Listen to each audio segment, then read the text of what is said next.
En soi, l'autochtonie, le caractère de ce qui est autochtone ou le caractère des personnes qui sont autochtones, d'une situation qui est autochtone. Donc l'autochtonie n'est pas exclusive au Nord. En même temps, si l'on veut comprendre l'imaginaire du Nord et de l'Arctique, et particulièrement les renversements en cours dans l'imaginaire du Nord et de l'Arctique, il faut tenir compte de cette notion d'autochtonie. Elle augmente à mesure que l'on monte vers le Nord. Elle caractérise aussi un certain nombre de renversements de cet imaginaire occidental du Nord. En principe, en langue française, ce qui est autochtone est simplement celui ou celle qui est originaire du lieu où elle vit encore.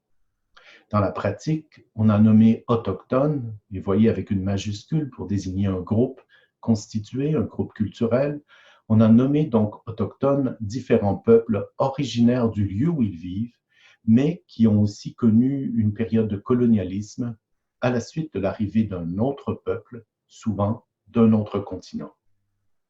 On préférera donc écrire autochtone avec une majuscule lorsqu'il désigne ceux et celles qui appartiennent aux différentes nations ou communautés autochtones. Donc autochtone au départ ne signifie que celui qui vient de là où il vit encore.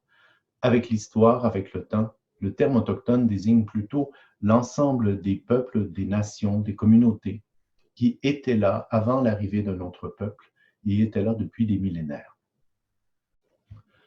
Au Québec, il existe 55 communautés autochtones qui se divisent en deux groupes. D'abord, les Inuits qui vivent au Nunavik et les Premières Nations.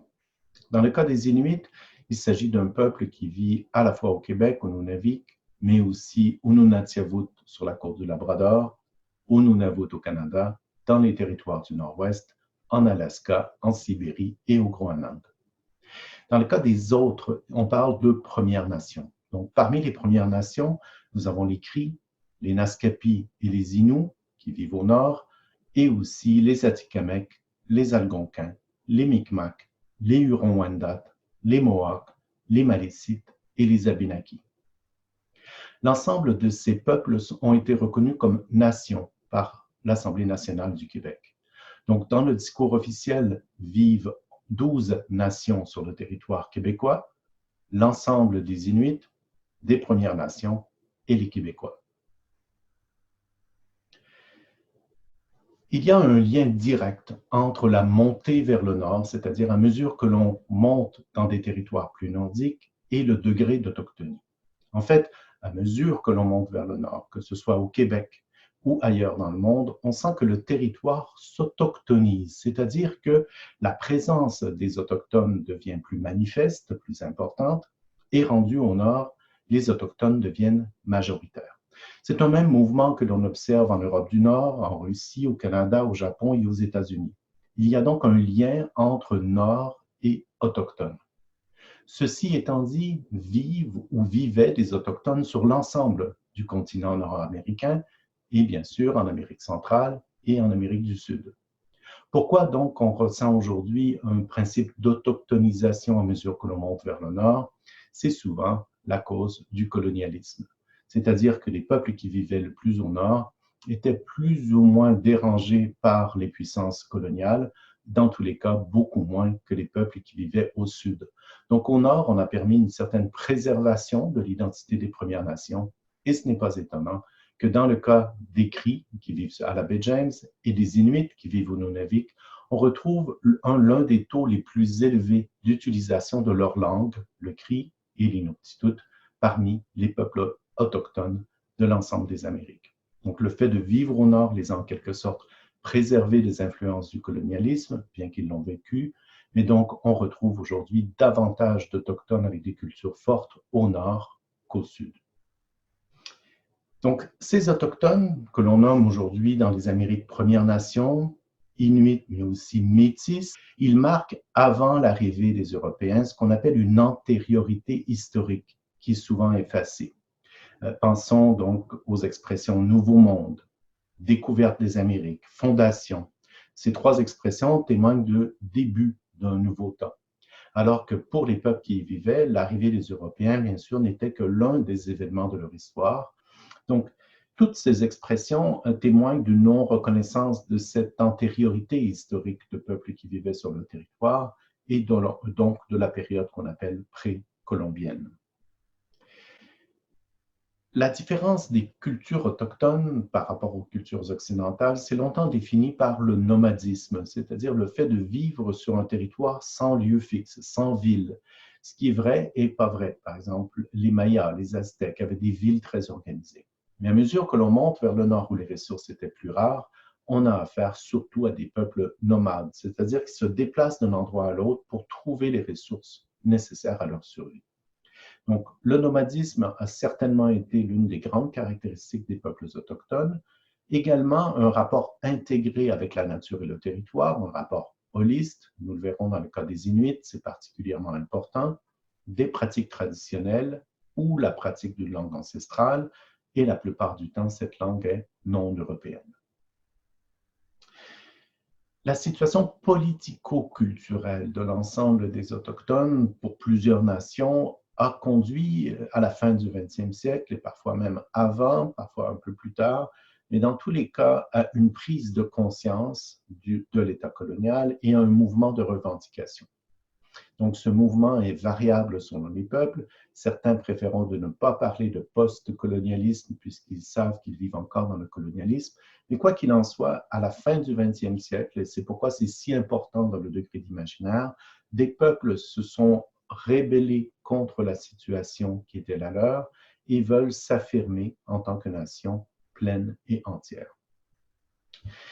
Dans le cas du Québec, la situation avec les Autochtones a plusieurs époques et plusieurs variations. D'abord, au régime français, c'est-à-dire à l'arrivée des Français en Amérique, les relations entre les Français et les Autochtones ne sont pas si mauvaises. En fait, les Autochtones sont majoritaires sur le territoire pendant longtemps.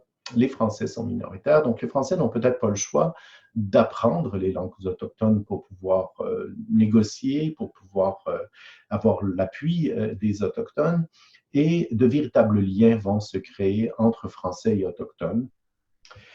La division entre anglais et français est encore aujourd'hui perceptible, donc elle a été déterminante pour la plupart de ces peuples. On retrouve par exemple comme francophones, comme autochtones francophones aujourd'hui, les peuples qui ont appuyé au XVIIIe siècle les Français. Les Inuits, ce qu'on appelait les montagnais sur la côte nord, les Abénakis et les Hurons-Wendat qui vivent aujourd'hui près de Québec. Donc, les trois peuples, Inuits, Abénakis et Hurons-Wendat, étaient du côté des Français contre les autres peuples autochtones, surtout les Mohawks, qui étaient du côté des anglophones. Donc, on retrouve cette même division aujourd'hui linguistique chez les Autochtones qui vivent au Québec. Et bien sûr, ces Inuits, ces Abénakis et ces Hurons-Wendat, il ne faut pas se surprendre que ce soit eux qui intègrent aujourd'hui ou côtoient aujourd'hui les auteurs québécois de langue française, les éditeurs de langue française, et c'est probablement les auteurs, les autrices que vous connaissez déjà, puisqu'ils écrivent directement en français. Je montre ici l'ouvrage de Joséphine Bacon, quelque part, donc écrit en Innu et en français, comme elle le fait toujours, qui est publié chez l'éditeur Mémoire d'Encrier de Montréal. Vous voyez, Joséphine Bacon écrit en français, elle est Innu. Historiquement, c'est un peuple qui avait aussi appuyé les Français. Donc, une division linguistique dans laquelle on vit toujours. D'un point de vue littéraire, vous l'avez remarqué, surtout au début du 21e siècle, on note la popularité des littératures autochtones, surtout de la littérature Innu. Donc, la littérature Innu, elle est très originale, elle est portée uniquement par des autrices, donc on ne connaît pas encore d'auteur masculin qui ait publié des œuvres de la littérature Innu, et ce sont des figures très connues, des figures médiatiques. Par exemple, Joséphine Bacon, Marie-André Gill, Natacha Canapé-Fontaine, donc par leurs livres, également transmis sous forme de film, dans le cas de Christy Pan, ce sont elles qui portent l'autochtonie au cœur de la culture québécoise.